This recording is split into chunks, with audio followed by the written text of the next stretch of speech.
دفعہ درود پڑھ دیجیے محمد آل محمد۔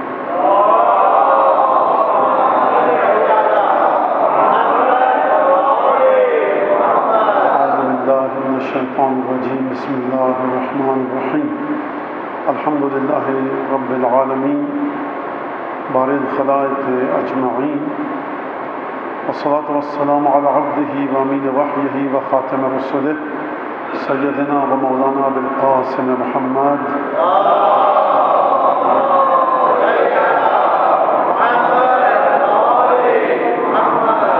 وعلی اہل بیتہ الطیبین الطاہرین الذین اذھب اللہ عنہم الرجس وطہرہم تطہیرا۔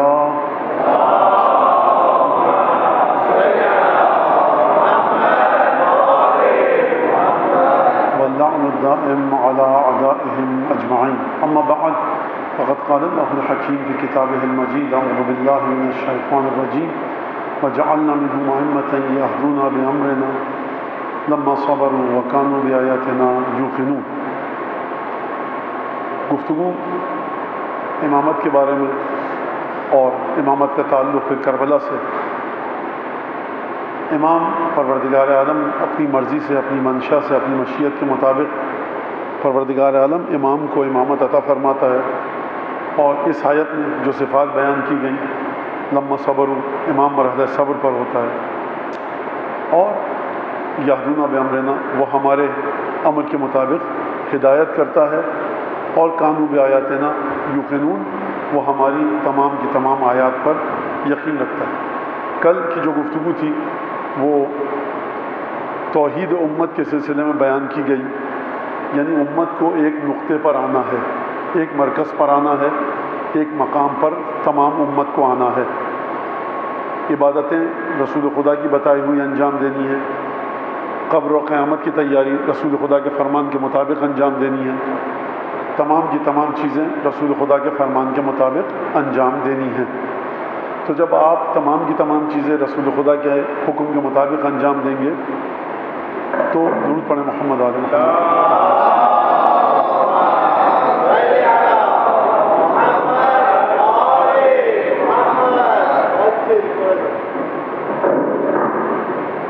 ٹھیک ہے، صحیح ہے، ٹھیک ہے۔ تو جب آپ تمام کے تمام کام رسول خدا کے حکم کے مطابق انجام دیں گے تو آپ ایک نقطے پر آ گئے، ایک مرکز پر آ گئے، اور وہاں پہ آ کے آپ اکٹھے ہوئے، جمع ہوئے، اور پھر کہا جائے گا یہ امت رسول ہے۔ رسول کا حکم ہے، نبی کا حکم ہے کہ حج کرنے کے لیے مکے آؤ۔ کچھ لوگ مکے چلے جائیں، کچھ لوگ طائف چلے جائیں، کچھ لوگ کہیں اور چلے جائیں، تو یہ آپ ایک نقطے پر اکٹھے نہیں ہوئے۔ تو اس بات کو آپ نے سمجھ لیا۔ تو اسی کو کہتے ہیں توحید امت، اتحاد امت نہیں، توحید امت، یعنی جہاں رسول نے کہا ہے وہاں تک آئیے۔ جو اختلافات ہیں اس کو رسول کے فرمان اور قرآن کے فرمان کی روشنی میں حل کیجیے۔ لہٰذا توحید امت لفظوں کو سمجھیے گا۔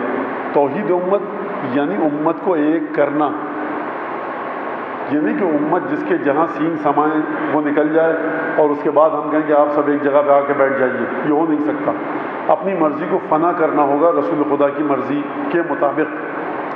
لہٰذا توحید امت کے سلسلے میں کربلا کا نتیجہ توحید امت، یعنی امام سجاد کے خطبے کہ ہم اہل بیت ایسے ہیں، ہم اہل بیت کی فضیلت یہ ہے۔ یعنی کیا مطلب؟ کربلا کا واقعہ ہوا، تم نے سن لیا، اب اس واقعے کا نتیجہ کیا ہوا؟ ہماری فضیلت تم تک پہنچ رہی ہے، ہم اپنے خطبوں کے ذریعے اہل بیت کی منزلت کو بتا رہے ہیں، تم اس منزلت کو سمجھو اور تمام کی تمام نظریات کو چھوڑ کر آ جاؤ در پنجتن پر۔ جس طرح سے پوری کی پوری امت اسلامیہ حج کے ایام میں خانہ کعبہ کا طواف کرتی ہے، اسی طرح سے زندگی بھر انسان کو چاہیے، مسلمان کو چاہیے کہ وہ توحید امت کے لیے در اہل بیت پر آئے، تب امت ایک مقام پر آ کر جمع ہوگی۔ لیکن اگر اپنی من پسند عبادتیں کرتے رہے، اپنے اجتہاد کے مطابق، اپنی رائے کے مطابق، اپنی ثوابدید کے مطابق آپ چلتے رہے، اور قرآن سے آپ نے اپنی مرضی کی چیزیں نکالی اور جس کی جو سمجھ میں آئے وہ کام کرے، یہ توحید امت نہیں ہو سکتی۔ اس کے لیے کیا کرنا ہوگا کہ اہل بیت کے ذریعے رسول تک پہنچنا ہوگا، اہل بیت کے ذریعے ختمی مرتبت کی رسالت کو سمجھنا ہوگا، تو یہ توحید امت. اور کل میں نے ایک جملہ کہا کہ عبادتیں تو بہرحال ہر شخص کرتا ہے جس طرح سے اس کے پاس عبادتیں پہنچی اور جس عبادت کو بھی وہ صحیح سمجھتا ہے. ہماری گفتگو یہاں عبادت کے طور طریقے میں نہیں ہے، ہماری گفتگو اسی قلبی کیفیت کے بارے میں ہے. قلبی کیفیت یعنی دل کی حالت، یعنی روح کی حالت، یعنی آپ کے دل میں کیا ہے، آپ کی من پسند چیز کیا ہے، آپ کا دل کس طرف لپکتا ہے، آپ کی روح کس طرف جھکتی ہے، کیا چیز آپ کی من پسند اور دل پسند چیز ہے، کس چیز کو آپ کا دل چاہتا ہے کہ یہ ایسے ہو. تو انسان کی قلبی کیفیت معیار ہے. سورہ توبہ کی آیت 92 92ویں آیت جو میں نے آپ کے سامنے پڑھی، تو اس میں کیا جملہ تھا؟ ایک اذا نصحوا للہ و رسولہ، اگر یہ لوگ رسول اور اللہ کے رسول اور اللہ کے ساتھ دل میں مخلصانہ جذبات رکھتے ہیں تو پھر کوئی حرج نہیں ہے. اگر یہ بیمار ہیں، مریض ہیں، کمزور ہیں، کوئی مسئلہ نہیں ہے. ہم ان کے دل کو دیکھ رہے ہیں، ہم ان کے قلب کو دیکھ رہے ہیں. تو آپ نے غور فرمایا. پھر قلب کی دوسری مثال کیا آئی کہ اذا جاءک المنافقون وقالوا نشهد انک لرسول اللہ. اور حبیب اے محمد مصطفیٰ، جب آپ کے پاس یہ منافقین آئیں اور آ کر کہیں ہم گواہی دیتے ہیں کہ آپ اللہ کے رسول ہیں، اور اگلی آیت میں کیا کہا خدا نے؟ واللہ یعلم انک لرسول، اللہ جانتا ہے کہ آپ اللہ کے رسول ہیں. واللہ یشہد ان المنافقین لکاذبون، اور خدا یہ بھی گواہی دیتا ہے کہ منافق جھوٹے ہیں. تو یہ بات سمجھ میں آئی کہ ایمان کا مرکز ہے دل، قلب. زبان سے کہنے سے کچھ نہیں ہوگا. جب بنیادی ترین عبادت، خوب توجہ کیجیے گا اس بات پر، بنیادی ترین عبادت کیا ہے؟ اگر میں آپ سے سوال کروں، یہ آواز گونج نہیں رہی؟ آپ کی سمجھ میں آ رہا ہے میں کیا کہہ رہا ہوں؟ نہیں آ رہا تو فوراً کہیے نا. تھوڑی سی گونج رہی ہے آواز، اس کی گونج کو ذرا کم کیجیے.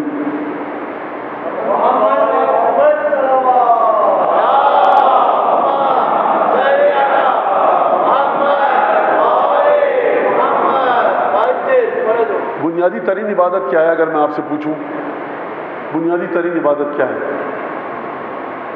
بہت سے لوگ مختلف جواب دیں گے. میں کہتا ہوں بنیادی ترین عبادت اسلام میں نماز ہے، تو آپ کہیں گے ہاں صحیح ہے یا غلط ہے؟ صحیح ہے. لیکن میں کہوں گا نماز ایک شخص غیر مسلم ہے وہ پڑھتا رہے، اس کی نماز قبول ہے؟ نہیں. ابھی تو آپ کہہ رہے تھے بنیادی ترین عبادت اسلام میں نماز ہے، اب آپ کہہ رہے ہیں کہ قبول نہیں ہے، تو اس کا مطلب ہے کہ بنیادی نہیں ہوئی نا. بنیاد تو ڈھونڈیے قرآن سے جا کر. تو آپ کہیں گے مولانا نہیں، اس نے کلمہ نہیں پڑھا. اچھا کلمے میں کیا خاص بات ہے کہ جو پڑھتا ہے تو نماز اس کی قبول ہونے لگتی ہے؟ کیونکہ وہ کہتا ہے اشہد ان لا الہ الا اللہ واشہد ان محمدا عبدہ ورسولہ. میں گواہی دیتا ہوں کہ اللہ ایک ہے، کوئی اس کے علاوہ اللہ نہیں ہے، اور میں گواہی دیتا ہوں کہ حضرت ختمی مرتبت اس کے رسول ہیں. اچھا یہ بنیادی عبادت ہے جی.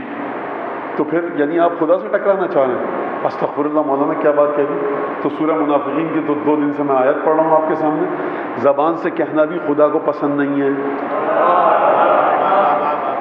تو اس کا مطلب بنیادی ترین عبادت کیا ہے کہ آپ اپنے دل میں رسول خدا کے بارے میں خالص، طیب و طاہر اور پاکیزہ جذبات رکھیے. تو اب آئندہ مت کہیے کہ نماز بنیادی عبادت ہے. نماز بنیادی عبادت اس وقت ہے کہ جب اس نماز کی بنیاد صحیح ہو. بچے بیٹھے ہیں یہاں پر، بھائی گھر کے لیے بنیادی چیز کیا ہے؟ مولانا کمرہ ہو، چھت ہو، پنکھا وغیرہ لگاؤ، کولنگ کا سسٹم ہو، واش رومز ہوں، یہ ہے بنیاد جی. اچھا اگر یہ نیو، یہ بنیاد اس کی فاؤنڈیشن ریت کی ہو تو تب بھی چلے گا یہ کمرہ؟ نہیں مولانا پھر تو گر جائے گا. تو پھر اس کا مطلب ہے کہ بنیاد کمرہ نہیں ہے. جب آپ گھر میں رہنا چاہیں تب کمرہ ہونا چاہیے، پنکھا، cooling system, toilets, wash room, حمام، غسل خانہ، پانی، وہ سب چیزیں. تو بنیاد کی بنیاد کیا ہے اس کو دیکھیے آپ. نماز بنیادی ترین عبادت ہے لیکن اس کی بنیاد ہے کلمہ پڑھنا. تو کلمہ بنیادی عبادت ہے؟ نہیں، کلمہ بنیادی عبادت نہیں ہے. اگر کلمہ پڑھنا بنیادی عبادت ہوتا تو خدا منافقین کے منہ پر تماچا نہیں لگا رہا ہوتا قرآن میں. تو پھر کیا ہے بنیادی عبادت؟ خدا جانتا ہے کہ آپ اللہ کے رسول ہیں، اور یہ منافقین بھی کہہ رہے ہیں آپ اللہ کے رسول ہیں، اور خدا گواہی دیتا ہے کہ منافقین جھوٹے ہیں. تو پروردگار تو بھی وہی. دیکھیے کل کی تقریر کو ذرا سا مزید پھیلا رہا ہوں اور پرسوں کی تقریر کو. تو بنیادی عبادت نماز نہیں ہوئی، روزہ نہیں ہوا. بنیادی عبادت ہوئی کیا؟ کلمہ پڑھنا. پھر ذرا سی مزید تحقیق کی تو آپ نے کہا نہیں، اذا نصح للہ و رسول، اللہ اور اس کے رسول کے لیے مخلصانہ خالص ترین جذبات رکھو، تو یہ ہے۔ اچھا، پھر جب خالص ترین جذبات رکھیں تو پھر تب جا کر آپ کا ایمان مکمل ہوگا۔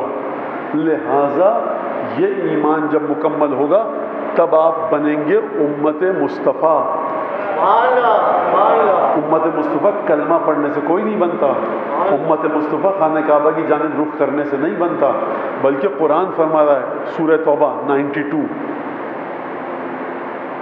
آیت کا نشان کہ اذا نصح للہ و رسول۔ اب یہ 2-3 آیتیں میں نے آپ کے سامنے پڑھ کے اپنے استدلال کو ختم کر دیا۔ اب سوال یہ ہے آگے بڑھ کر کہ ہو گئی تو بات کہ اللہ اور اس کے رسول کے ساتھ کیا کرے، انسان خالصانہ جذبات رکھے، محبت کے جذبات، مودت کے جذبات، یہ جذبات، یہ کیفیت کہیں اور نہ جائے۔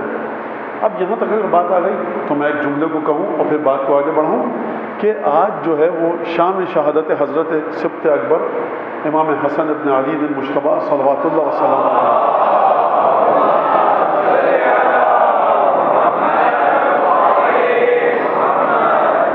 زیادہ تر یہاں پاکستان میں اور بر صغیر میں 28 سفر منائی جاتی ہے، لیکن ہم نے نجف اور قم میں 7 سفر دیکھا ہے، اور 7 سفر کو جشن بھی ہے امام موسیٰ کاظم علیہ السلام کی ولادت کا، لیکن ہم نے مراجع کو نہیں دیکھا کہ وہ 7 سفر کو جشن بنائیں امام موسیٰ کاظم کی شہادت کا۔ سب کے گھروں میں مجلس ہوتی ہے امام حسن کی شہادت کی۔ لہٰذا گفتگو کو امام حسن علیہ السلام کے سلسلے میں آگے بڑھاؤں گا، تو لہٰذا بات کیا ہو گئی؟ بات ہو گئی کہ آپ اپنے جذبات کو خالص رکھیں۔ اب مسئلہ یہاں پر آسان نہیں ہوا، پیچیدہ ہو گیا۔ مولانا یہ بھی بتائیے کہ آپ خالص جذبات رکھیں کیسے، پاک و پاکیزہ طیب و طاہر محبت رسول خدا کی بارگاہ میں کیسے رکھیں؟ رسول سے جا کر پوچھیں تو رسول ہیں نہیں، ایک دوسرے سے پوچھیں تو یہ میرے برابر میں جو بیٹھا ہے بندہ مومن، نہ یہ ولی اللہ، نہ اس کے پاس آیت اتری، نہ نجف کے مرج تقلید کے پاس، نہ قم کے مرج تقلید کے پاس، نہ امام کعبہ پر وحی آتی ہے، نہ امام حسین کے حرم میں نماز پڑھاتا ہے اس پر وحی آتی ہے، نہ مرج تقلید پر وحی آتی ہے۔ ان بیچاروں کو دل کا کچھ نہیں پتہ، یہ کہتے ہیں اگر یہ ہے تو یہ ہوگا، اگر یہ ہے تو یہ ہوگا۔ رسول کی بارگاہ میں یہ نہیں ہے۔ آپ کو مختلف نصیحتیں ملیں گی رسول خدا کی بارگاہ سے، یا رسول اللہ میں کیا کروں، ایک نصیحت کیجئے، جھوٹ مت بولو۔ یا رسول اللہ میں کیا کروں، دیکھو قرآن کی آیت پڑھ دی، فَمَن يَعْمَلْ مِثْقَالَ ذَرَّةٍ خَيْرًا يَرَهُ۔ کوئی آئے یا رسول اللہ میں کیا کروں، کہا کہ دیکھو اَمِّتِ الْأَذَىٰ عَنِ الطَّرِيقِ، سڑک پہ رستے پہ جو کانٹے پتھر پڑے ہوتے ہیں نا، راہگیروں کو جو تکلیف دے اس کو ہٹا دیا کرو۔ اس نے کہا یا رسول اللہ میں کیا کروں، کہا اول وقت نماز پڑھا کرو۔ تو یہ رسول خدا کی نصیحتیں مختلف کیوں ہیں؟ قلب مسلمان کو دیکھتے ہیں رسول خدا، اور ہر ایک کی جو اہم ترین بیماری ہے اس کو وہ بتاتے ہیں۔ تو یہ بیچارہ کسی بھی فرقے کا مفتی مجتہد ہو، یہ کیا کرے؟ اس کو یہ نہیں پتا ہوتا پیچھے جو چھیٹ پڑی وہ نجس پانی کی یا پاک پانی کی۔ تو مسئلہ یہ ہے کہ اب کیا جائے تو کیا کیا جائے؟ اور دوسری بات یہاں سے تو مولانا کیسے نہیں پتا ہوتا، ہمارے مرج تقلید تو امام سے ارتباط میں جھوٹ بولتا ہے جو کہتا ہے آپ کا مرج تقلید امام سے ارتباط میں ہے۔ میری بات بری لگی ہے؟ سائٹ پہ استفتاء کیجئے تمام مراجع کی، آپ امام سے ارتباط میں ہیں؟ جھوٹ بولتا ہے جو آپ سے کہتا ہے۔ غیبت کبریٰ میں دروازہ بند کر دیا گیا ہے اس دعوے کا۔ میں غلط کہہ رہا ہوں؟ بہت سے لوگوں کے چہروں پہ اچھمبے کی کیفیت، ایک عجیب حیرت، مولانا نے یہ کیا عقیدے کے خلاف بات ہے؟ میں غلط کہہ رہا ہوں؟ مرج تقلید سے پوچھیے نا جا کر آپ کہ سرکار آپ حضرت سے ملاقات ہوتی ہے آپ کی، وہ جو کہے پھر میری اس بات کو اس جواب کے پس منظر کے تحت دیکھیے گا۔ تو یہ سب جو باتیں ہیں، آپ آئیے روایت کی طرف، حدیث کی طرف خالص۔ تو کیا کیا جائے؟ اب رسول خدا کا معیار دے کے نہیں جاتے تو ہر شخص اپنی دکان کھول کے بیٹھ جاتا۔ ساری دکانیں رسالت ماں بند کر کے گئے ہیں۔ فرمایا دیکھو لا یکون لا یؤمنن عبد، تم میں سے کوئی بھی بندہ خدا کا اس وقت تک ایمان نہیں لا سکتا، ہرگز ہرگز، جب تک کہ حتی اکون احب الیہ، جب تک کہ مجھ سے وہ زیادہ پیار اور محبت نہ کرنے لگے، اپنی جان سے زیادہ، اپنے اہل و عیال سے زیادہ، اپنے مال سے زیادہ، اپنے متعلقین سے زیادہ۔ تو یہ رسول خدا دے کر چلے گئے۔ قرآن نے آواز دی کہ اذا نصح للہ و رسولہ، جب ان کے دل میں خالص جذبات آ جائیں رسول کے لیے، پاک و پاکیزہ محبت، تو اس وقت ان کا ایمان ہوگا خالص۔ نہ نماز ایمان کو خالص کر سکتی ہے، نہ روزہ، نہ حج، وہ آپ کے ایمان کی بنیاد پر عمل کا نام ہے۔ توجہ کیا آپ نے؟ ایمان کب خالص ہوتا ہے؟ کلمہ پڑھیں۔ کلمہ خالی نہیں پڑھ سکتے، دل میں جذبات بھی کلمے کے مطابق ہوں۔ اگر خالی کلمہ پڑھنا معیار ہوتا تو سورہ منافقین میں خدا منافقوں کو بے حیثیت نہ کر رہا ہوتا۔ لہٰذا پھر میں دہرا رہا ہوں یہاں پر، ذہن میں اپنے رکھیے گا بات، لہٰذا آپ کو اپنے جذبات رسول خدا کے لیے خالص ترین، پاکیزہ ترین، پر لطف ترین، اس میں کسی بھی قسم کی کجی نہ آئے، اس میں کسی قسم کا میل نہ آئے، اس میں کسی قسم کی درار رتی برابر نہ آئے، یعنی وہ ایسی محبت و رسول کے ساتھ کہ آپ جتنا اپنی جان سے محبت کرتے ہیں اس سے زیادہ رسول سے محبت کریں۔ یہ رسول خدا معیار دے کر چلے گئے۔ اب اگر معیار دے کر رسول خدا چلے گئے تو اب کریں تو کیا کریں؟ اب آپ یہ دیکھیں کہ رسول خدا نے فرمایا کہ اس وقت تک تم میں سے کوئی مومن ہرگز نہیں ہو سکتا جب تک کہ اپنی تمام متعلقات اور متعلقین سے زیادہ مجھ سے محبت نہ کرے۔ اب آپ جائیے رسول خدا کی محبت کی جانب۔ جب آپ رسول خدا کی محبت کی جانب جائیں گے تو اب دیکھیے رسول خدا آپ کو کن کی محبت کی جانب بھیج رہے ہیں۔ جب تک ان ہستیوں کی محبت نہ ہوگی نہ آپ کا کلمہ کسی کام کا، نہ نماز کسی کام کا۔ آپ کہیے کہ رسول نے کہا تھا حجر اسود کو ہم چومیں، رسول نے کہا تھا، وہ اس زمانے کی بات تھی، اب تو اتنے لوگ چوم کے جا چکے، نہ جانے کون کیا بیماری، ہم نہیں چوم رہے، یہ ایک بیکار سی بات ہے۔ آپ کا حج گیا، یہ میزاب رحمت ناودان جو پرنالہ ہے اس میں پانی بہے، اے میں کیا باتیں کر رہے ہو، یہ وہی مکے میں پانی بہ رہا ہے۔ رسول خدا نے فرمایا ہر بات رسول کی ماننے لگے 1400 سال پہلے، کیا پتا، اب کدھر آؤ کونے میں ہٹ کے حجر اسود کہیں مقام ابراہیم نماز پڑھو۔ آپ کا حج گیا، ارے شیطان کو کنکریاں کیوں مار رہے ہیں آپ؟ وہ اپنے شہر میں جا کر شیطان کے اوپر 10,000 دانوں کی تسبیح پڑھ دیں گے، اللہم لعن ابلیس، اللہم لعن شیطان و اشیاءہ و اتباعہ، شیطان پر لعنت۔ کنکریاں مارنے سے کیا ہو جائے گا؟ سیمنٹ کا ایک ستون ہے وہاں پر۔ پر رسول خدا نے کہا تو یہ جو عبادتیں ہیں بے جان، ان کے بارے میں اگر ذرا سا غلط خیال آئے تو آپ کی عبادت گئی اور عبادت کے ساتھ ایمان گیا۔ اب مجھے آپ یہ بتائیے کہ جن شہزادوں کے بارے میں رسول خدا یہ فرمائیں کہ انہم منی وانا منہم، جن شہزادوں کو اپنے کندھے پر، تب جو ان دونوں سبط اصغر اور سبط اکبر، حضرت سید الشہداء حسین ابن علی اور حضرت سبط اکبر امام حسن مجتبی علیہم الصلاۃ والسلام،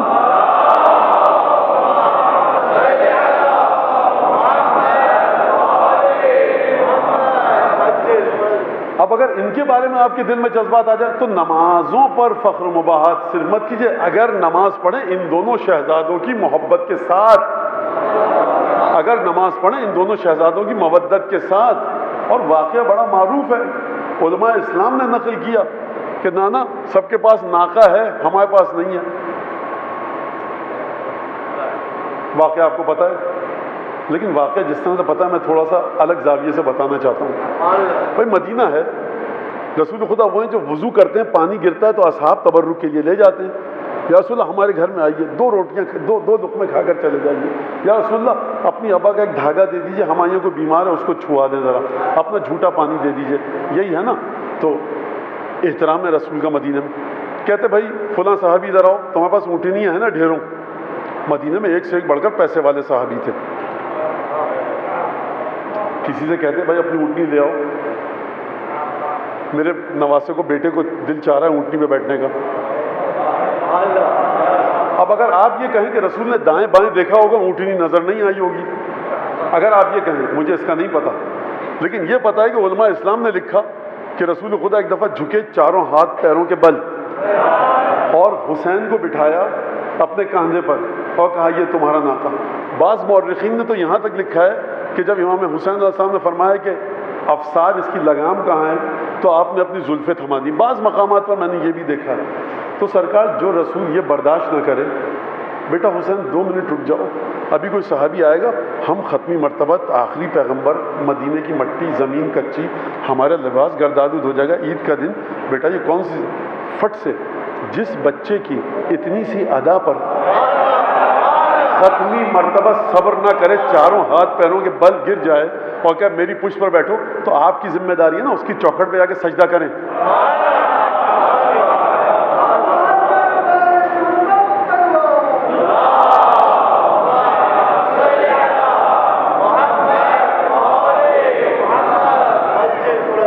نماز قرآن کی منطق کے مطابق نماز اہم ترین عبادت نہیں ہے، قرآن کی منطق کے مطابق کلمہ پڑھنا بھی اہم ترین عبادت نہیں ہے، قرآن کی منطق کے مطابق کلمے کے ساتھ دل میں جذبات رکھو۔ اور آگے بڑھ کر بات کروں نجاشی کا قصہ، میں مسلسل 2 دن سے آپ کو سنا رہا ہوں، وَإِذَا سَمِعُوا مَا أُنزِلَ إِلَى الرَّسُولِ وَأُنزِلَ إِلَيْكُمْ وَإِلَيْهِمْ تَرَى أَعْيُنَهُمْ تَفِيضُ مِنَ الدَّمْعِ مِمَّا عَرَفُوا مِنَ الْحَقِّ يَقُولُونَ رَبَّنَا آمَنَّا فَاكْتُبْنَا مَعَ الشَّاهِدِينَ۔ پروردگار عالم ہے، وہ ہر مسلمان کلمہ پڑھنے والے کی گفتگو کو قرآن میں ثبت نہیں فرماتا، وہ ان کی قلبی کیفیت کو بھی ثبت فرما رہا ہے، درج فرما رہا ہے، لکھ رہا ہے، قرآن میں نازل فرما رہا ہے، ان کی کیفیت کو بھی، آنکھوں سے آنسو بہنے کو بھی۔ یہ آیتیں سننا جو رسول پر نازل ہوئی تھی، کلمہ نہ انہوں نے پڑھا، نہ کلمہ کسی نے ان سے پڑھوایا، دل کے جذبات تھے کہ رسول کے ساتھ رہیں۔ اب رک جائیے یہاں پر، نجاشی جو مرے دنیا سے گئے، رسول نے نماز پڑھائی، ان کو پتا تھا حسن حسین کون ہے، سیدہ کون ہے، علی کون ہے؟ نہیں پتا تھا۔ تو پھر رسول خدا نے کیسے نماز پڑھائی؟ آپ کے دل میں حسن حسین سیدہ علی سے محبت، یہ معیار ہے، جانچنے کا پیمانہ ہے کہ رسول سے کتنی محبت ہے۔ اگر کوئی رسول کی ذات میں فنا ہو جائے تو خود بخود ان چاروں ہستیوں سے محبت ہو جائے گی۔ کہا کہ بیٹا کہہ دیتے ناقہ لے آؤ میرے بیٹے کو بیٹھے، ایک چھوڑ 10 ناقے آ جاتے، انتظار نہیں کیا بیٹا۔ بہت مقتدر اور اکابر اصحاب میں سے ایک ہستی آ رہی ہے، دیکھا یہ منظر، یہ ماجرا دیکھا، حسین رسول خدا کی پشت پر، کہا حسین نعم المرکب، حسین کیا اچھی سواری ہے، ارے ختمی مرتبہ تمہارے لیے ناقہ بن گیا۔ کہا یہ مت کہو نعم المرکب، مجھ سے کہو نعم الراکب کہ یا رسول اللہ آپ کا سوار کتنا اچھا ہے۔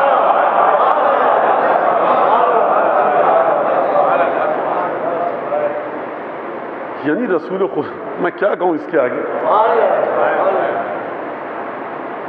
ایک جملہ سن لیجئے بس آپ، اور 10ویں دفعہ پڑھ چکا ہوں ممبر سے، لیکن اس واقعے کے ساتھ یہ جملہ ضرور آنا چاہیے۔ امام حسن مسجد نبوی کے باہر کھڑے، 6 سال 5 سال کا بچہ، امام حسن موجود ہے، ضعیف العمر صحابی جابر بن عبداللہ انصاری نکلے، کہیں گے جابر ہمارا دل چاہ رہا ہے ناقے پہ بیٹھے، ذرا آپ ناقہ بن جائیے۔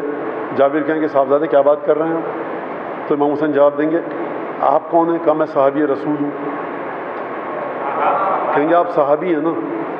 جی، جس کے آپ صحابی ہیں عید کے دن وہ خود ہماری ناقہ بن چکا ہے۔ تو سنت رسول یہ ہے کہ جب بھی حسین بچپنے میں فرمائش کرے نا کہ ناقہ بن جائیے، تو ہر صحابی کی ذمہ داری ہے، واجب ہے اس پر کہ وہ ناقہ بن جائے۔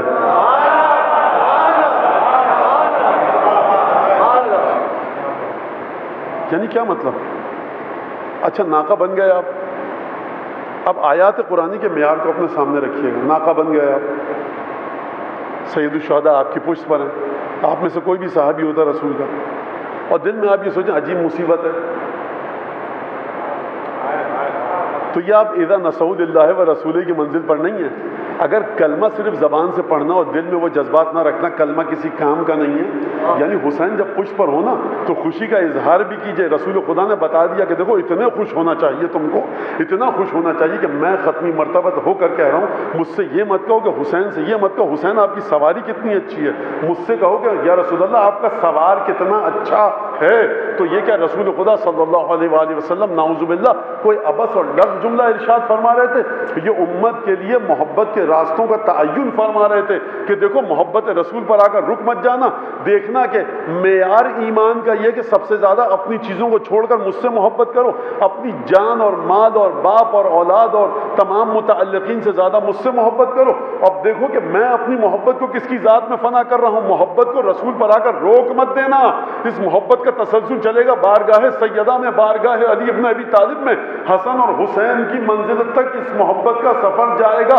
تو اب آپ کی سمجھ میں آیا کہ نصحوا للہ و رسولہ کہ اللہ اور اس کے رسول سے خلوص کہاں پر ظاہر ہوگا کہ پنجتن سے آپ کی محبت ایسی ہو کہ ان کے سامنے آپ کسی کو لائق اعتنا نہ سمجھیں۔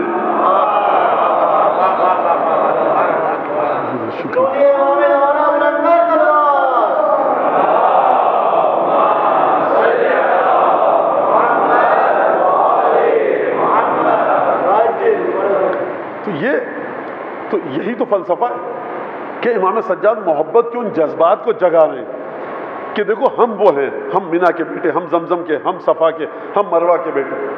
مروہ نہیں ہے اس خطبے میں، لیکن بہرحال صفا کے بیٹے.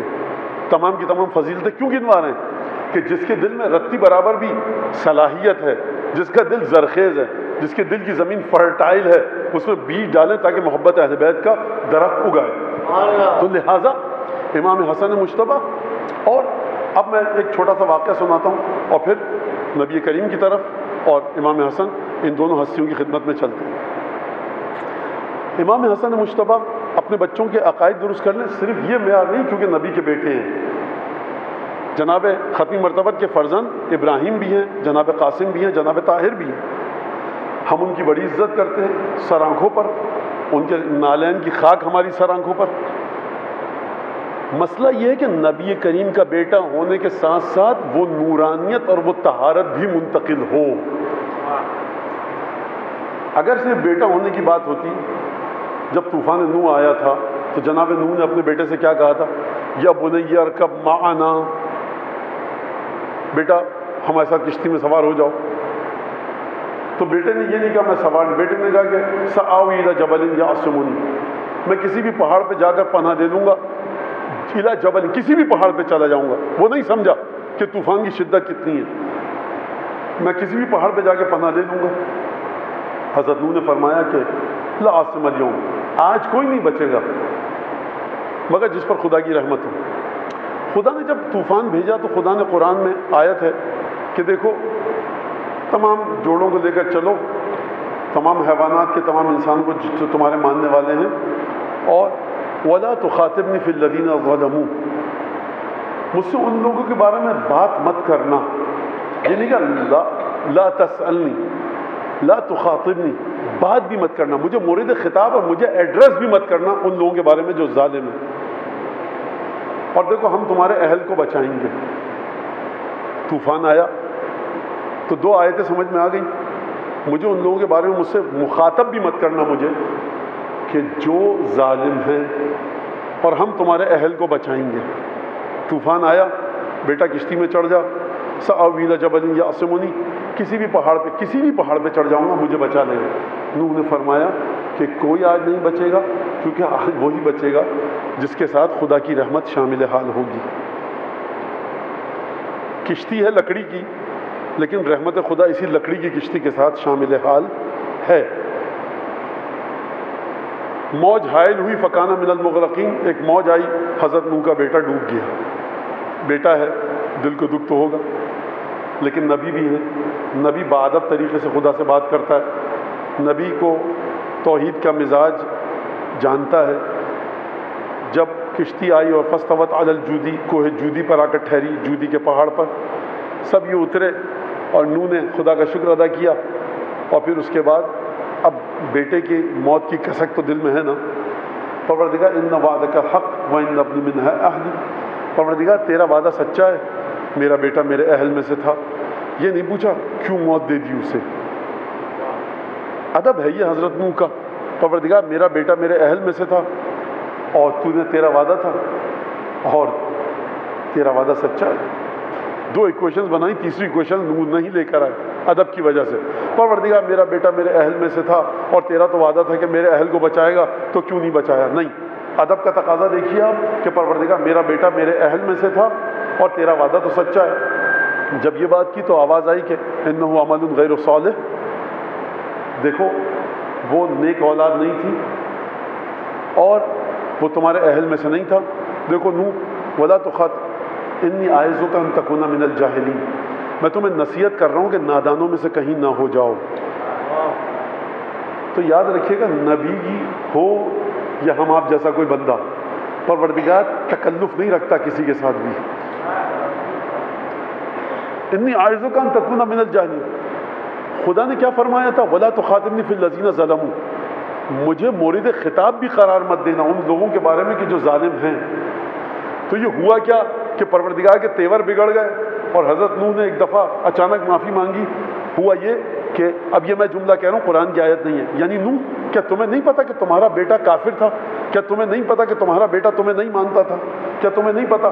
تم جسمانی تعلق کو بنیاد بنا کر روحانی تعلق کو مد نظر نہیں رکھ رہے اور نظر انداز کر رہے ہو؟ انی اعظک ان تکون من الجاہلین، میں نصیحت کر رہا ہوں کہ کہیں نادانوں میں سے مت ہو جاؤ۔ لہٰذا نوح جیسے پیغمبر جو کہ آدم ثانی ہیں، اگر بیٹے کا روحانی تعلق نہیں ہے تو پروردگار روح رعایت نہیں کر رہا، لیکن ایک دفعہ خانوادہ نبوت پر جب بات آتی ہے تو پروردگار عالم جانتا ہے کہ ختمی مرتبت کی دعا کی طاقت یہ ہے کہ اکیلے ہاتھ اٹھا دیں، بھائی جس کی ایک انگلی کی طاقت سے چاند دو ٹکڑے ہو جائے، جو پتھر اٹھائے تو کلمہ پڑھنے لگے سنگریزے، جو درخت پر ہاتھ لگائے تو درخت ہرا بھرا ہو جائے، جو غیب کی خبریں دے، جو تمام کی تمام کائنات جس کے قبضے میں ہو، اس کو کیا ضرورت ہے کہ 6 اور 7 برس کے بچوں کو لے کر مباہلے کے میدان میں جائے اور یہ کہ جب میں دعا کروں تو آمین تم کہنا؟ یعنی پروردگار عالم یہ سمجھانا چاہ رہا ہے اس مجلس کی سطح کی حد تک کہ دیکھو رسول کے دونوں شہزادوں کو کسی نبی کے بیٹوں کے برابر قیاس مت کرنا۔ یہ وہ بیٹے ہیں جو 6 اور 7 برس کے ہیں، تمہارے بچے۔ مدینہ میں جتنے بھی صحابہ کرام کے جتنے بھی بچے تھے، ایک سے بڑھ کر ایک مقدس صحابہ، ایک سے بڑھ کر ایک نماز گزار، ایک سے بڑھ کر ایک رسول کے پیچھے نماز پڑھنے والے۔ ہاں ان میں کچھ ایسے بھی تھے، قرآن فرما رہا ہے قد یعلم اللہ منکم الذین یتسللون منکم لواذا، خدا جان چکا ہے، سمجھ چکا ہے تم میں سے جو ایک دوسرے کی اوٹ لے کر سٹکنے کے چکر میں رہتے ہیں مسجد نبوی سے۔ مسجد نبوی میں خطبہ دے رہے ہیں، یتسللون منکم لواذا، لواز کہتے ہیں کسی کی اوٹ میں چھپ کر نکل جانا خطبے میں۔ اب یہ بھی قرآن میں فرما رہا ہے پروردگار، یہ بھی قرآن میں فرما رہا ہے کہ جب ڈھول تاشے کو دیکھتے ہیں یہ تو رسول کو ترکو کا قائمہ، سورہ جمعہ ہر ہفتے آپ سنتے ہیں، ترکو کا قائمہ، یہ ڈھول تاشے میں چھوڑ کے چلے جاتے ہیں رسول کو، رسول مسجد کے اندر ہیں۔ تو اب آپ یہ بتائیے کہ پروردگار عالم کرے تو کیا کرے؟ اب آپ مجھے بتائیے کہ جب تلواریں چلیں گی تو یہ کہاں ہوں گے ایسے لوگ جو مسجد نبوی کی چھت کے نیچے مدینہ میں مسلمانوں کی اکثریت، وہاں ذرا سا ڈھول تاشے کی آواز دکھی، کھیل تماشا ہوا، بیوپاری آیا، یہ رسول کو کھڑا چھوڑ کے چلے گئے۔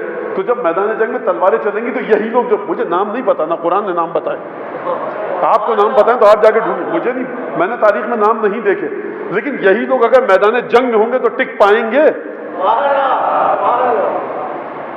تو ایک یہ لوگ اس طرح کے، پروردگار عالم سن عمر کا فرق، بھائی جو ضعیف العمر صحابی ہے اس کی عبادتیں امام حسن سے تو زیادہ ہیں،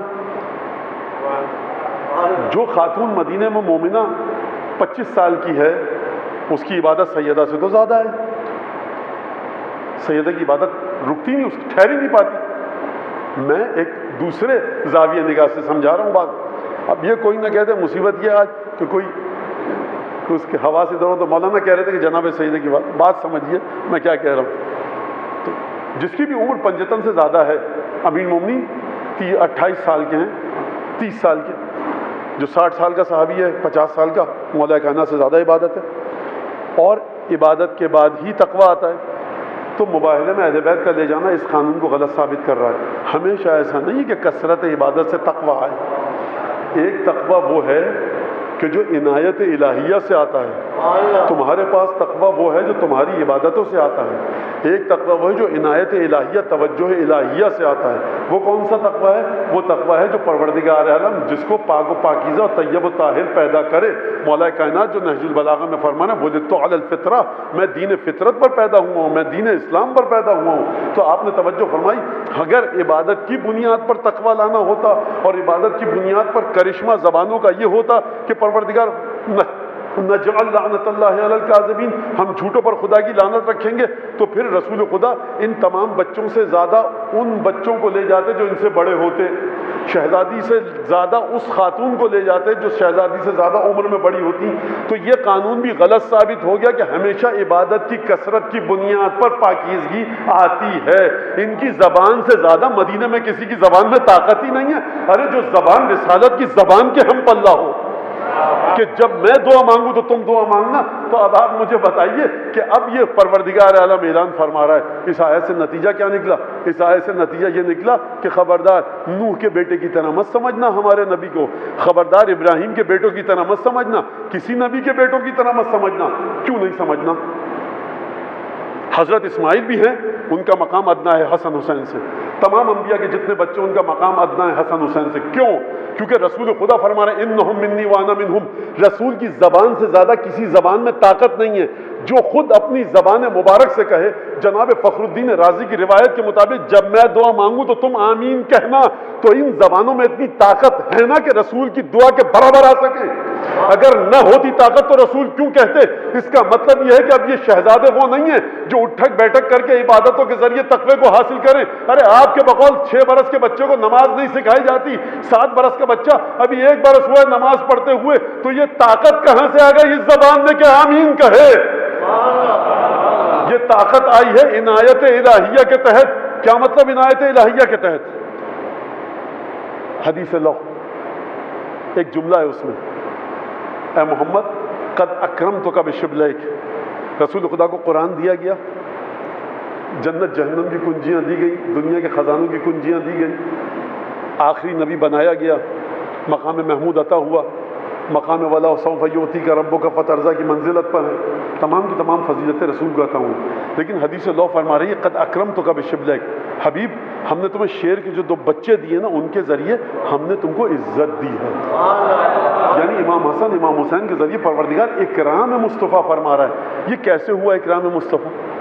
اب یہ بھی تو پوچھیے آپ دلیل کے ساتھ۔ یہ ایسے ہوا کہ جناب سیدہ تشریف لائیں خدمت میں جناب ختمی مرتبہ کی،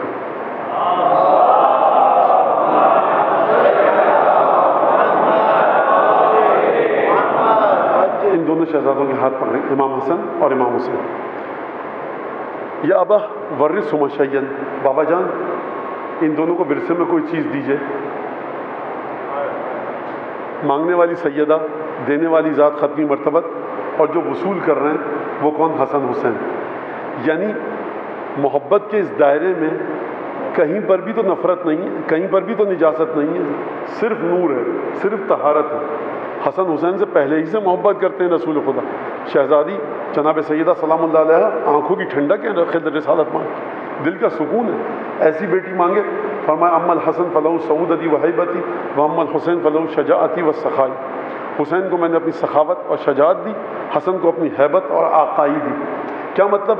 یعنی حسن حسین کی ذات سے میری یہ 4 صفات ظاہر ہوں گی۔ یہاں تک حدیث سمجھ میں آئی آپ کے؟ اچھا، بات ہو رہی تھی اکرام رسول اللہ کی۔ پروردگار فرما رہا حبیب ہم نے تمہارا اکرام کیا تم کو یہ دونوں بیٹے دے کر۔ کیا مطلب؟ کیسے عزت دی، کیسے اکرام کیا؟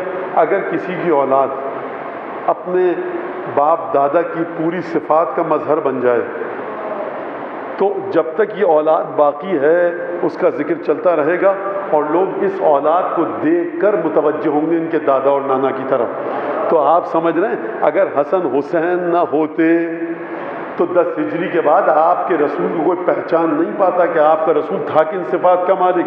یعنی ان دونوں شہزادوں کا ہر کلمہ پڑھنے والے پر احسان یہ ہے کہ ان دونوں شہزادوں نے اپنے نانا اور اپنے جد، بلکہ میں مختصر الفاظ میں کہوں اپنے بابا، اپنے پدر گرامی، کیونکہ رسول خدا کی نسل چلی ہے جناب حسن اور جناب امام حسین علیہ السلام سے، تو ان دونوں شہزادوں کے ذریعے پروردگار عالم نے انتظام کیا کہ رسول خدا کی سیرت کو زندہ رکھا۔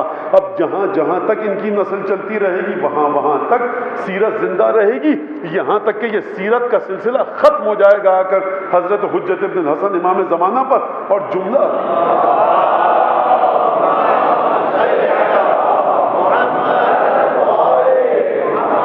جملہ جو حضرت حجت کے لیے ہے وہ یہ ہے، دیکھیے رسول خدا نے یہ نہیں فرمایا تھا اما الحسن فسعودہ کسعودتی، حسین کی سیادت، حسن کو جو میں نے آقائی دی ہے نا وہ میری سیادت کی طرح ہے۔ وَأَمَّا شَجَاعَةُ الْحُسَيْنِ كَشَجَاعَتِي، حسین کی بہادری میری بہادری کی طرح ہے۔ کی طرح نہیں کہا رسول خدا نے، فرمایا میری بہادری حسین کے ذریعے ظاہر ہوگی اور میری سخاوت حسین کے ذریعے ظاہر ہوگی، کی طرح نہیں ہے۔ یہ کی طرح آپ کے لیے رکھا گیا ہے اور مجھ جیسے حقیر لوگوں کے لیے کہ جو نجاست سے بلند ہوتے ہیں اور نجاست میں ہی مر جاتے ہیں۔ اب کوئی بھی اس دائرے میں نہیں آ سکتا، ان 2 کے علاوہ کوئی نہیں ہے اس دائرے میں، نہیں ہے کوئی اس دائرے میں۔ لہذا فرمایا حسین کو میں نے اپنی شجاعت دی، حسین کو اپنی سخاوت دی، میں حسین کی سخاوت میری ثقافت کی طرح نہیں ہے. یہاں پر یہ شہزادے ہو بہو تصویر رسول اللہ کی. اب آپ مجھے بتائیے کائنات میں اگر ہم کہیں کہ ان شہزادوں سے بڑھ کر کوئی نہیں ہے, کسی بھی منزلت پر ہو, کتنا بڑا عارف ہو, صوفی ہو, درویش ہو, قطب ہو, اوتار ہو, ابدال ہو, کوئی بھی ہو, کہیں پر کسی مرحلے پر بھی ہو, کوئی ان کے برابر نہیں ہے. کیوں نہیں ہے؟ کیونکہ سرکار آپ نے سیکھا کتابوں سے رٹ کے الف زبر آ بے زبر با, ان کو رسول خدا نے اپنے ہاتھ سے عطا کیا. کہاں وہ جو اپنے ہاتھ سے عطا کرے اور کہاں جو رٹو توتا رٹ رٹ کے یہاں تک پہنچے. یہاں پر کوئی اس مقام پر نہیں ہے, شائبہ بھی نہیں کر سکتا رسول خدا نے. اور یہ سلسلہ کہاں تک چلا؟ 12ویں ہستی تک. اور جب 12ویں آقا تک بات آئی تو رسول خدا نے چابی کنجی کلید اٹھائی, تالے میں لگائی اور تالے کے اندر کنجی کو گھما دیا اور قفل کر دیا. اب یہ سلسلہ 12ویں سے آگے نہیں بڑھ سکتا, اور جو بھی بڑھائے گا گمراہ اور منحرف ہوگا. کیا فرمایا حضرت حجت امام زمانہ کے لیے؟ فرمایا اسمہ اسمی. یہ نہیں فرمایا کہ وہ میرا ہم نام ہے, کہا اس کا نام میرا نام ہے. وَخُلْقُهُ خُلْقِي, میرا اخلاق اس کا اخلاق ہے. یہ نہیں کہا وہ بس اس کا اخلاق میرے اخلاق کی طرح ہے. اس خانوادے میں خاندان میں کی طرح نہیں چلتا. جو اول ہوتا ہے وہ اوسط ہوتا ہے, وہی آخر ہوتا ہے. تبھی تو امہات المومنین فرماتی ہیں ہم نے رسول خدا کے بعد سچا فاطمہ سے زیادہ کسی کو نہیں دیکھا. یہ امہات المومنین ہیں, یہ ام المومنین ہیں کہ جو رسول خدا کے ساتھ زندگی گزار رہی ہیں. مدینے کی خواتین کو بھی جانتی ہیں, صحابیات کو بھی جانتی ہیں, صحابہ کرام کو بھی جانتی ہیں, لیکن ام المومنین فرمانی کہ ہم نے فاطمہ سے زیادہ سچا لہجہ رسول کے بعد کسی کا نہیں دیکھا. اور جس طرح سے چلنے کا انداز تھا, قدم اٹھانے کا شہزادی کے, لگتا تھا رسالت میں آپ تشریف لا رہے ہیں. یہاں پر کی طرح نہیں ہوتا, یہاں پر کی طرح نہیں ہوتا, اور اس خانوادے سے تعلق کی طرح کہیں بھی نہیں ہوتا.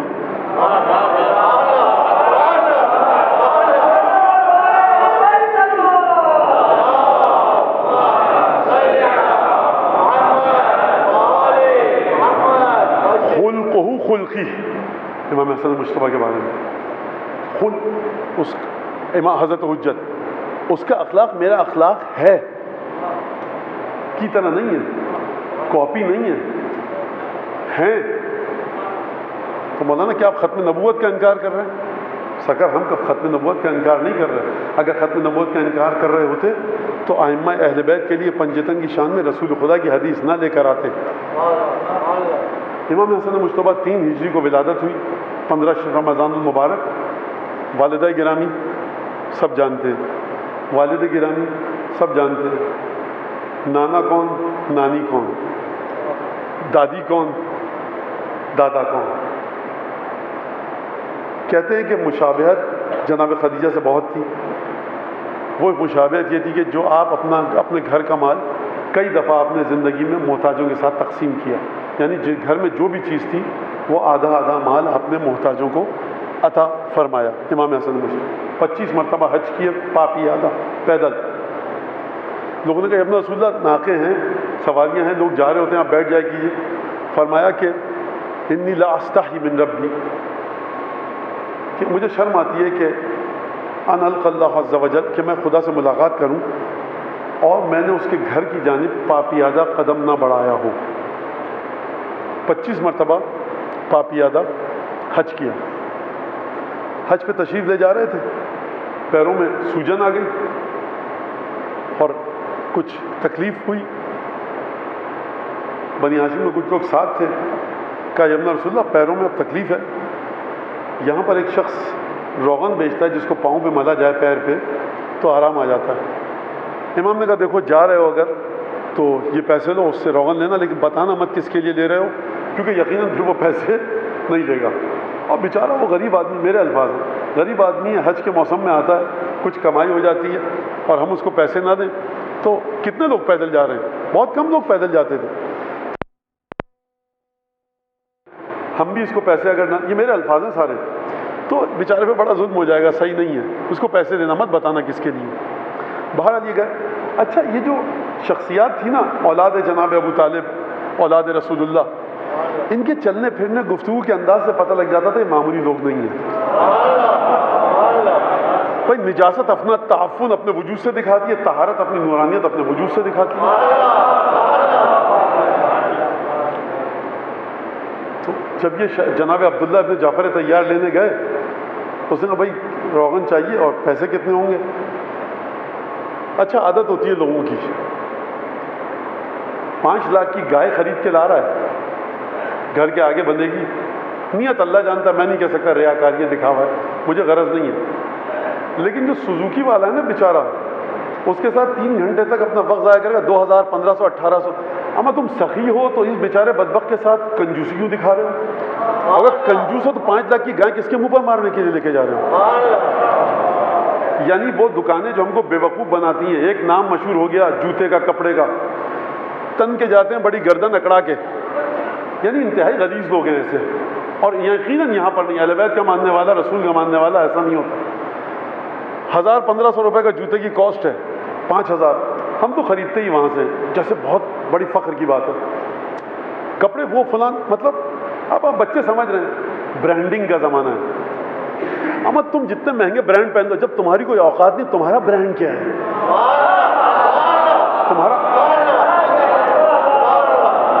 تمہاری شخصیت کا لیول کیا ہے؟ 25,000 کا 20,000 کا جوتا خرید رہے ہو، جو سیلز مین ہے اس کو بیچارے کو 500 روپے کا نوٹ دے دو گے تو حرکت کل تو بند نہیں ہو جائے گی تمہاری. اچھا اب یہ جوتا خریدا انہوں نے، آئے، یہ میں واقعہ کیوں سنا رہا ہوں یہ بات اس لیے بتاتا ہوں ابھی آپ کو. گاڑی خرید لی ہے 50 لاکھ کی، جو بیچارہ دھو رہا ہے نا پارکنگ میں، کتنے ہوئے؟ 100. صحیح لگاؤں میاں 100 کیسے؟ تو یہ اوقات بتا رہے کہ غلط آ گئی ہے گاڑی اس کے پاس، یہ بیچارہ نو دولتیا ہے. مولانا ریٹ خراب، آپ ریٹ خراب کر رہے ہیں، آپ ریٹ خراب کر رہے ہیں. اچھا ریٹ خراب کرنا غلط ہے؟ ہاں غلط ہے. تو میں اللہ میاں سے کہوں گا اللہ میاں کے ریٹ بڑے خراب ہو چکے ہیں، وہ اپنے ریٹ صحیح کرے. مولانا کیا مطلب؟ شرک کر رہے ہیں؟ نہیں، جو آپ کے پاس چیزیں اور میرے پاس نعمتیں ہمارے استحقاق کے بعد ہیں. عالم بالا سے ریٹ خراب ہوئے ہیں لطف کی بنیاد پر، اور آپ ریٹس کو خراب کر رہے ہیں کنجوسی کی بنیاد پر. ذرا سخاوت بھی اچھی چیزیں دکھائیے. تو گئے. اچھا اب یہ صاحب آئے ٹھیلے پر سبزی والے کے پاس، بقرعید ہے کل، زوجہ نے بھیجا ہے ورنہ تو بڑا مسئلہ ہو جائے گا. ہرا دھنیا پودینہ ادرک، صاحب ادرک 1 پاؤ 500 روپے کی. میاں کیا دماغ صحیح ہے؟ ادرک کتنے کی؟ ہرا دھنیا 25 روپے کی گڈی ہے. صحیح لگاؤ میاں. اچھا آپ جس گاڑی سے ہوتے ہیں، جو کپڑے پہن کے، جو آپ کی آواز میں ماشاءاللہ سے فرعونیت ہے، بیچارہ ڈر جاتا ہے نہ جانے کس ادارے کا ہو. تو ہماری قوم ایسا ہی ہے، ان کو نہیں پکڑ رہی. رمضان المبارک میں کیلے والے کا ٹھیلا الٹا دیا، حرام ہے جس نے بھی یہ کام کیا ہو. حق نہیں ہے آپ کو. کیلے والے کی شکایت کر دی، سرکار کے ریٹ سے زیادہ دے رہا ہے. ہمت ہے تو نقطۂ آغاز سے کام کیجئے، پھر دیکھیں کتنے بہادر ہیں. تو اہل بیت کے اخلاق، بیچارہ غریب آدمی ہے، ٹھیلا مت کھائیے نا آپ، وہ جو کیا فروٹ سیلیڈ مت کھائیے. تو کئی دفعہ ایسے رمضان گزرے نا جوشن نے کبھی نہیں پڑی، تو کبھی یہ فروٹ چاٹ بھی چھوڑ کے دیکھو. بہرحال تو اب جائیں گے اکڑ کے بعد صحیح لگاؤ. وہ بیچارہ خود بخود منقبض ہو جاتا ہے، شرنک ہو جاتا ہے، ایک سکڑ جاتا ہے کہ پتہ نہیں صاحب کیا. تو وہ جو جوتا آپ کے ہاتھ میں ہے نا ڈبہ 25,000 20,000 کا، اس کی طرف دیکھ کر ہی دھنیے کی گڈی خرید لیجیے 5-10 روپے کی. مولانا یہ بیجا ظلم کر رہا ہے اس لیے. تو جو جوتا لے کے آئیں، ایک جس پہ نام کے ٹھپا لگا ہوا ہے، اس نے بڑا آپ کے ساتھ عدل کیا ہے. اسی کیفیت کا جوتا مل سکتا ہے بغیر اس نام کے، آپ نہیں خریدیں گے وہاں سے. بہرحال تو جو جناب جعفر طیار، عبداللہ بن جعفر، یہ واقعہ سنایا. اب اس تمہید کے ساتھ سنیے گا. یہ سمجھا کیسے؟ یہ روغن والا تیل والا سمجھا کیسے؟ پیدل آ رہے ہیں، کتنے کا تیل؟ اتنے کا. یہ لو تیل دو. کھٹکا نہ کم کروائے. صحیح ریٹ لگاؤ میاں، بیابان میں بیٹھے ہو، ہم بے وقوف نہیں ہیں، حاجی ضرور ہیں. ماتھا ٹھنکا اس کا. یہ عجیب گاہک آیا ہے. ہم کہیں گے صاحب یہ عجیب گاہک نہیں، عبد المطلب کی اولادیں ہوتی ہے ایسی ہیں. اب آپ کی سمجھ میں آیا امام سجاد نے کل کیا کہا تھا دمشق کی مسجد نبوی اموی مسجد میں کہ اوتینا ستن، 6 چیزیں دی گئی ہیں ہم کو. العلم والحلم والسخاء والسماح. سماحتا ہم کو دیا گیا کہ معاملہ ہلکے انداز سے کرو، معاملے کے اندر ذرا کھینچتان مت کرو. سخاوت ہم کو دی گئی ہے. بیابان میں ہیں، پیسہ آنے کی امید نہیں ہے عبداللہ جعفر طیار کو. کتنے کا تیل؟ اتنے کا 2 اور لو. وہ چونک گیا، یہ عجیب گاہک آیا ہے، بقرعید شب بقرعید اور دھنیے کی گڈی ایسے ہی لے رہا ہے ہرے دھنیے کی بغیر کم کرائے ہوئے. تو پوچھے گا کہ بھائی صاحب آپ کہاں رہتے ہیں؟ اسی گلی میں. اس گلی سے آج تک تو کوئی نیک آدمی نہیں آیا، آپ کہاں سے آ گئے؟ تو بہرحال کہا کہ کس کے لیے لے کے جا رہے ہو؟ یہ سوال بتاتا ہے کہ واقعہ ہو چکا ہی. بھائی کسی کے لیے لے کے جا رہا ہوں، پیروں میں اس کے سوجن آ گئی ہے. کہا نہیں کون ہے؟ یہ کیوں پوچھا اس نے؟ کیونکہ یہ خریدار بڑے مختلف انداز کا تھا. بہت اصرار کیا، کہا بھائی مجھے بتاؤ کیا ہے. کہا کہ بھائی حسن مجتبیٰ. کہا حسن مجتبیٰ رسول کا فرزند؟ کہا کہ ہاں. خیر وہ گئے لے کے، امام نے روغن اپنے ملا مرہم کے طور پہ. پھر جب پیروں کی حالت صحیح ہوئی تو آئے. اس نے کہا کہ مولا میں، اس نے پیسے لینے سے انکار کر دیا. امام کو خبر پہنچی. امام نے ظاہر، میں اپنے الفاظ میں بتا رہا ہوں، امام حسن کبھی پیسے کیوں نہیں دے رہا؟ تم پیسے لو. اور جو بھی امام نے نصیحت کی ہو، امام حسن ہے، یعنی سخاوت رسول اللہ ہے یہاں پر، وجود رسول خدا ہے. یہ وجود رسول خدا ہے یہاں پر، تصویر نہیں ہے. ہو بہو میں کیا لفظ استعمال کروں؟ کہا کہ رسول اللہ نہیں، یہ ہوتی ہے معرفت، آل رسول کے ساتھ معاملہ کرنا. اب رسول اللہ پیسے نہیں چاہیے. ہوا یہ کہ میں اپنی بیوی کو جس حال میں چھوڑ کر آیا ہوں وہ بڑی کرب کے عالم میں ہے، اور دعا کیجیے گا کہ خدا مجھے اولاد نرین عطا فرمائے. خوب توجہ کیجیے گا، قصہ معمولی نہیں ہے. مرد اپنی بیوی کو گھر میں کس حال میں چھوڑ کر کتنا مجبور ہوگا یہ تیل بیچنے میں. کہ اپنا رسول اللہ یہ دعا ہے میری. ایمان دیکھیے کیسا تھا. امام نے یہ نہیں کہ ہم دعا کریں گے. امام نے کہا گھر جاؤ گے، ولادت ہو چکی ہوگی، بیٹا صحیح و سالم پیدا ہوا ہے، اس کا یہ نام رکھنا، ہمارے محبوں میں سے ہوگا.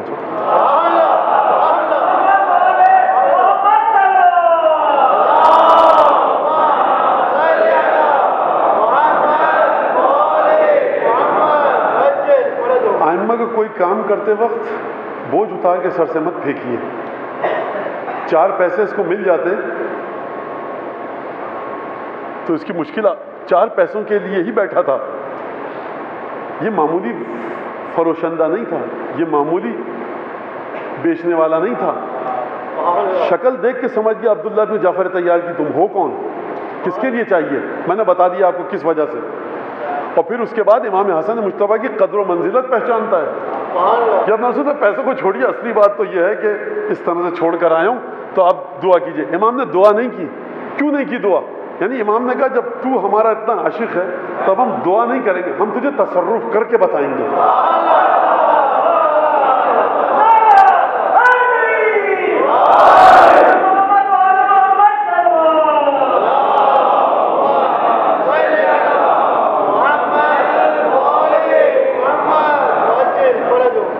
گھروں میں جو مجلسیں ہوتی ہیں چڑچڑے پن کا مظاہرہ نہ کریں. دیکھیں اب وہ یہ ایک الگ چیپٹر ہے، گھروں میں مجلسیں کس طرح، کیا سب مسلسل شکایتیں حکایتیں اور داستانیں آتی رہتی ہیں. اب آج کل جو ہے اس پہ کسی کا بھی وہ ہنسی لبا سکتا ہے کوئی بھی میسج.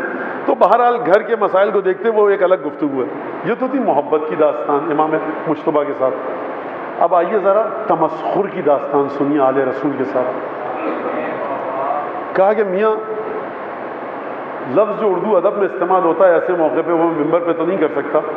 کچھ لڑکے تھے، لڑکے بالے، وہ لفظ جو ہونا چاہیے استعمال وہ بہرحال حرام نہیں ہے، وہ لفظ بد اخلاقی بھی نہیں ہے، گرا ہوا لفظ بھی نہیں ہے، لیکن ممبر کے مطابق نہیں ہے.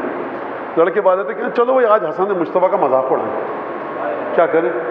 دیکھیے ہر ایک کے ساتھ شوخی کر لیجئے، مذاق خدا کے ساتھ اور خدا کے امر کے ساتھ مت کیجیے. یہدونا بے امرنا، یہ ہمارے امر کے مالک ہیں. کہا کہ میں تابوت میں لٹاتے ہیں تم کو. حسن سے کہتے ہیں اے امام حسن آپ جب رسول نماز پڑھا دیجئے. جب امام حسن اس جملے پہ پہنچا اللہم ھذا المسجع امامنا، یہ جو لاش ہمارے سامنے رکھی ہے پروردگار اس کی مغفرت فرما، تو تم کفن پھاڑنا، چادر ہٹانا تابوت کی اور ہنستے ہوئے کھڑے ہو جانا، خوب تذلیل ہوگی نعوذ باللہ امام حسن کی. آئے کرا رکھا، امام نے نماز پڑھا دی پوری. وہ بیچارہ بندہ جو تھا اللہ کا وہ نہیں اٹھا.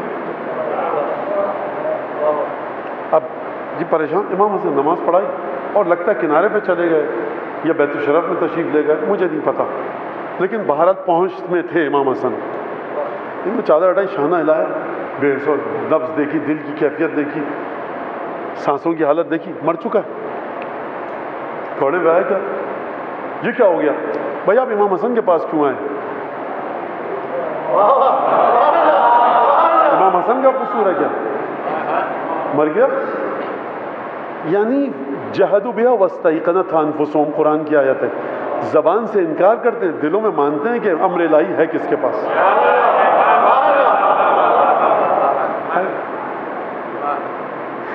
اب یہ میں اپنے الفاظ میں قصہ سنا رہا ہوں بچوں کے لیے، اپنے الفاظ میں، کہ بھائی جب امام حسن نے کہا ہوگا کہ تم نے نہیں کہا تھا کہ لاش ہے، ہم نے لاش پر نماز پڑھائی. وہ اور ہوتے ہیں جو 10-20 سال تک بد دعا مانگے مرنے کی، پھر مرے، بد دعا وصول کرنے والا نہ مرے، خدایا اس کو موت دے دے، آج مرے کل مرے، ہو سکتا ہے نہ مرے.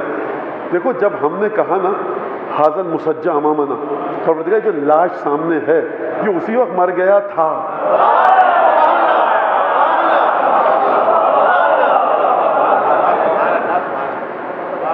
تو اگر آپ تمسخر اڑائیں گے امام کا تو جواب بھی ویسے ہی ملے گا، ادب کریں گے تو جواب ویسے ہی ملے گا. اس نے ادب کیا، پریشان مت ہو، گھر جا، مسئلہ حل ہو چکا. جب رسول اللہ آپ کو کیسے پتا کیا؟ اچھا یہ بھی عجیب بھلا مانس، بہت شکریہ ابن رسول اللہ، کیا کہنا کہ بہت شکریہ، خدا آپ کی عظمت کو اور بلند کرے، دعائیں دیتا ہوا چلا گیا. یقین ہے تو یقین اس کو بھی ہے، یقین کے مطابق عمل بھی کرتا ہے، یقین ان کو بھی ہے، تبھی تو بھاگتے ہوئے آئے تھے امام حسن کے پاس. کیا ہوا بھائی؟ اگر آپ مذاق اڑانے آئے تھے، حسن مجتبیٰ کے پاس کوئی طاقت ہی نہیں تو کیوں بھاگتے ہوئے آئے؟ تو دل میں مانتے تھے، زبان سے تمسخر اڑانا چاہتے ہیں. اب ایک تیسرا واقعہ سنا کر مسائل کی طرف آؤں. امام حسن مجتبیٰ مدینے کے باہر ایک گلی سے گزر رہے ہیں،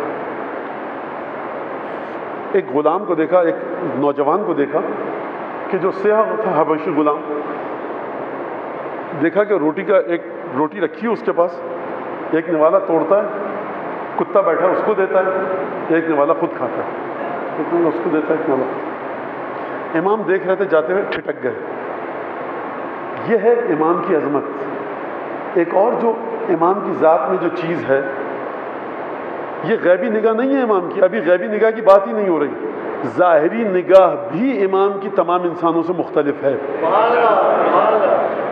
کہا کہ لما لا تغابن ہو وہ تو شاطر ہو، یہ تو روٹی کو روک کیوں نہیں رہا کتے سے؟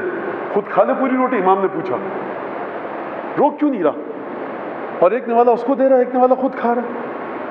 کہا کہ انی لاستحی ان یرانی ذو عینین، مولا مجھے شرم آتی ہے کہ مجھے کوئی دو آنکھیں دیکھے اور میں اکیلا وہ کھا دوں، اس کو شریک نہ کروں.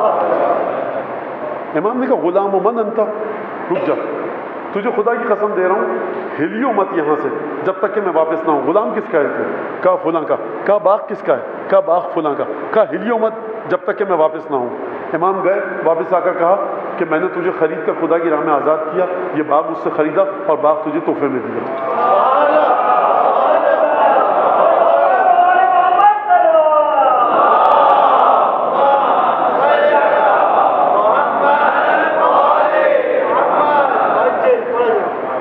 یہ دونوں شہزادوں کے ساتھ واقعہ ہے، امام حسین کے ساتھ، امام حسین کے ساتھ. ایک واقعہ میں یہ ہے کہ جب اس شخص کو پتہ لگا جو غیر مسلم تھا، یہودی تھا، اس نے کہا آپ نے یہ کیا؟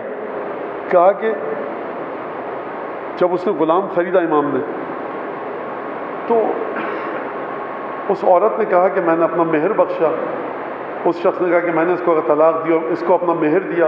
اس یہودی نے کہا، اس نے کہا میں نے اپنا مہر بخشا، میں مسلمان ہوں. اس نے کہا جب تم مسلمان ہوگی تو میں بھی مسلمان ہوا. تو آپ یہ برکت کا واقعہ دیکھیے کہ یہودی مسلمان ہو رہے ہیں، میاں بیوی، وہ اپنا مہر بخش رہی ہے، وہ تمام کا تمام مال. یعنی امام حسن کا ایک معمولی سا واقعہ. ایک درود پڑھیں محمد آل محمد.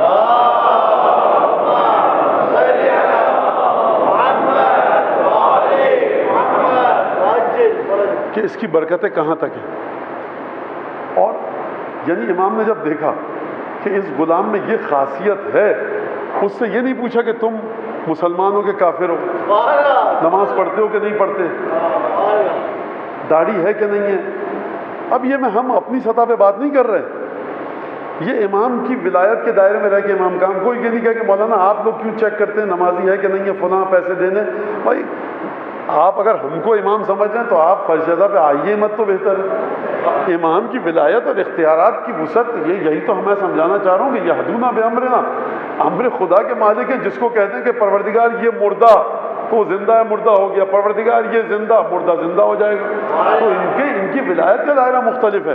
تو امام اپنی ظاہری نگاہ سے یہ دیکھ رہے ہیں کہ یہ شخص اس بلند کرداری کا مالک ہے کہ جو ایک کتا اس کو بیٹھ کر دیکھ رہا ہے دو آنکھوں کے ساتھ، تو اس کو شرم اور حیا آ رہی ہے کہ یہ ایک ٹکڑا اس کو دے رہا ہے، ایک ٹکڑا خود کھا رہا ہے. تو یہ خود کس منزلت پر ہے؟ امام علیہ الصلوۃ والسلام، امام کی ایک ذمہ داری یہ ہے خدا کی طرف سے کہ سیاست العباد و ارکان البلاد، زیارت جامع کبیرہ کا لفظ ہے، یہ کلمہ وہاں پر ملتا ہے کہ پروردگار عالم کے بندوں کو صحیح رستے پر لا کر چلاتے ہیں.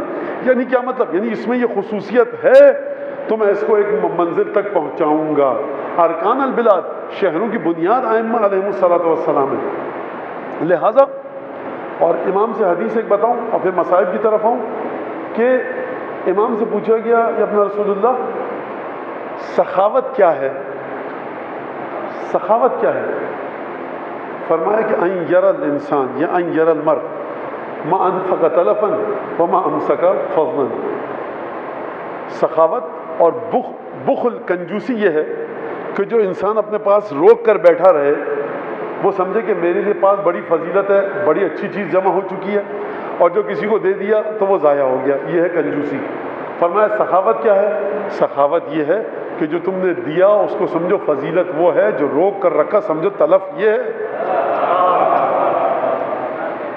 تو آپ یہ دیکھیے کہ کس طرح سے امام صدقات، خیرات، دسترخوان امام حسن مدینے میں کس طرح سے امیر المومنین کے دشمنوں کے ساتھ ان کو ہدایت دینا. جب کسی نے امام سے کہا انا خیر منک، حسن میں تم سے بہتر ہوں، امام نے جواب میں خط لکھا لا اقول انا خیر منک. تو نے کہہ دیا کہ تم مجھ سے بہتر ہے، میں یہ نہیں کہہ سکتا کہ میں تجھ سے بہتر ہوں، میں نہیں کہہ سکتا. لأنی لا اری فیک خیرا، کیونکہ میں تجھ میں کوئی خیر دیکھتا ہی نہیں. وقد برأنی من الرذائل کما برأک من الفضائل، کیونکہ مقابلہ تو وہاں پر ہوگا کہ میں تجھ سے بہتر ہوں، تو مجھ سے، کہ تجھ میں بھی کچھ اچھائیاں ہوں، مجھ میں بھی کچھ اچھائیاں ہوں. میں تو یہ دیکھتا ہوں خدا نے تجھے اچھائیوں سے اس طرح سے دور رکھا ہے جس طرح مجھے برائیوں سے. تو برائی اور اچھائی کا تعلق کیا ہے؟ ہم کسی امت کے کسی شخص سے، امام حسن کے جملے کی تشریح میرے الفاظ میں، ہم امت کے کسی شخص سے اپنا مقابلہ کروائیں اور کہ ہم تم سے بہتر ہیں. ارے ہاں جاؤ تم، ہم رسول خدا کی ہو تصویر ہیں. رسول خدا کا کسی سے مقابلہ ہے کہ نہیں ہے؟ نہیں ہے. ہمارا بھی کسی سے مقابلہ نہیں ہے. اور دشمن کہہ رہا ہے امام حسن مجتبیٰ کا کہ من کان حلمہ یوازی الجبال، میں اس کو اذیت دیتا تھا کہ جس کا حلم پہاڑوں سے ٹکر لیتا تھا. عزیزان گرامی، امام مجتبیٰ روزے سے تھے. یہی 7 سفر جو شام گزری، گویا کہ شام غریبہ ہیں امام حسن مجتبیٰ کی. شربت میں جعدہ بنت اشعث نے زہر دیا. کون جعدہ بنت اشعث؟ کہ جس کا بھائی محمد ابن اشعث ابن قیس کربلا میں یزید کے لشکر میں. کون جعدہ بنت اشعث؟ جس کا باپ اشعث ابن قیس امیر المومنین کے قتل کی سازش میں شریک. جعدہ بنت اشعث، وعدہ کیا گیا کہ تمہارا نکاح کس سے کر دیا جائے گا. جب امام حسن کو زہر دیا تو یہ کہا گیا جب تم نے مجتبیٰ جیسے کریم کے ساتھ وفا نہیں کی تو تم دنیا میں اب کسی کے ساتھ وفا نہیں کر سکتی.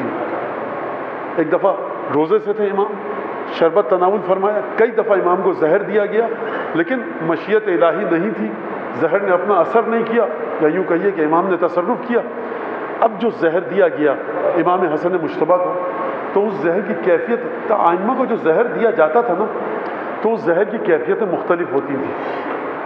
جو زہر امام سجاد کو، امام عسکری علیہ السلام کو دیا گیا، اس کے بعد چلنے پھرنے کی طاقت ختم ہو گئی تھی.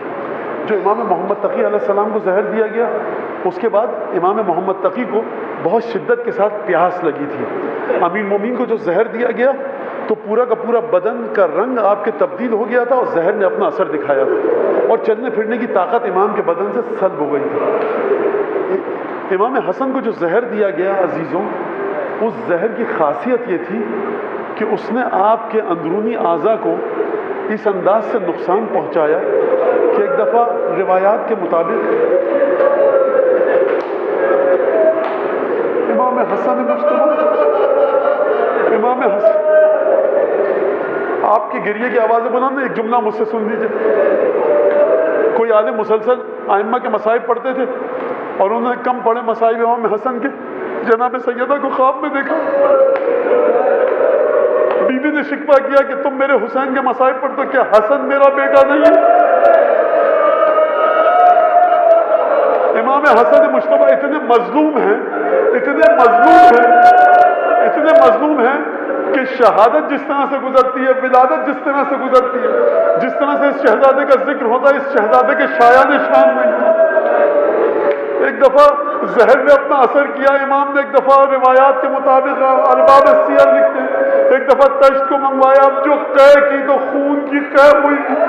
ارباب تواریخ نے لکھا ہے کہ ایک دفعہ بہن تک یہ خبر پہنچی، بہن ملنے آئی، ارباب تواریخ نے لکھا، امام حسن مجتبی نے فرمایا کہ اس خون بھرے تشت کو چھپا دو، میری بہن آ رہی ہے۔ سبب کیا ہے کہ جب بہن خون بھرے تشت کو دیکھے گی تو صبر نہ کر پائے گی، میں کہوں گا مولا حسن ایک تشت ہے نا خون سے بھرا ہوا، کربلا کے میدان میں کیا ہوگا جب آپ کی بہن اکیلی ہوگی، دو کے میدان پر بھائیوں کے سر ہوں گے، ابو الفضل عباس کے کٹے ہوئے بازو ہوں گے۔ بس ایک دفعہ حسین نے دیا ہے، کہا بھیا یہ کام آپ کے ساتھ کس نے کیا؟ تلقین دی کہ حسین کسی پر نام کو آشکار مت کر۔ ایک دفعہ حالت بگڑتی جاتی ہے، امام حسین نے گریہ کیا، ایک دفعہ امام حسن نے دیکھا، یہ مصائب میں اپنے الفاظ میں پڑھ رہا ہوں، کہا بھائی گریہ کا سبب کیا ہے؟ کہا بھیا تمہاری یہ حالت دیکھی نہیں جاتی۔ کہا لا یوم کا یوم کیا ابا عبداللہ، حسین اپنے بھیا حسن کو تشت میں خون کی قے کرتے دیکھ کر تمہارے دل کو غم ہو رہا ہے نا، لیکن بھیا حسین میری بات سنو، تمہارے عاشور جیسا کوئی دن نہیں ہوگا۔ بس ایک دفعہ مولا حسن کی روح بدن سے جدا ہوئی، بنی ہاشم میں کوہرام مچا، مدینے میں گریہ اتاری ہوئی، امام حسین نے غسل دیا، کفن دیا، ایک دفعہ دفن کرنے کے لیے لے کر چلے۔ میں تفصیل کے ساتھ نہیں کہوں گا یہ جملہ، بس اشارہ کروں گا، واحد رسول ہے جس کا ایک بیٹا ایک دفعہ تابوت گھر سے نکلا دوبارہ واپس آیا۔ دو ملتی ہیں ہستیاں ہم کو کہ جب سفید لباس میں ملبوس ہو کر گئی دوبارہ خون آلود ہو کر آئی، یا کربلا کا ششمہا علی اصغر ہے یا حسن مجتبی ہے۔ بس ایک دفعہ مجھے نہیں پتا کہ جب یہ تابوت گھر میں آیا ہوگا بہنوں نے دیکھا ہوگا تابوت پر خون کے چھینٹے ہیں، بہنوں کے دل کی کیا حالت ہوئی ہوگی۔